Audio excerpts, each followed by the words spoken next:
हळदी कुंकवासाठी अगदी सोप्या पद्धतीने वड्या कशा तयार करायच्या ते आज दाखवणार आहे। त्यासाठी सगळ्यात आधी स्वच्छ तीळ 1 वाटी घ्यायचा आहे। गॅसची फ्लेम कमी ठेवून ती तीळ छान भाजून घ्यायची। ही तीळ भाजायला मला कमीत कमी 10 मिनिट लागले असतील।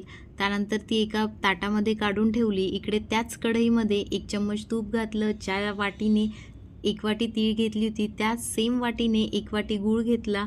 आता हा गूळ छान मेल्ट होऊ द्यायचा आहे। गूळ व्यवस्थित गुळाचा पाक झाला की त्यामध्ये भाजलेली तीळ एकत्र करून घ्यायची।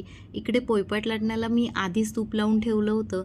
आता हे छान गरम गरमच थापून घ्यायचं आहे आणि असं लाटण्याने या प्रकारे लाटून हव्या त्या आकाराच्या वड्या आपण याच्या पाडून घ्यायच्या आहे आणि खुसखुशीत अशा वड्या तुमच्या तयार आहे। अगदी कमी वेळेत होतात।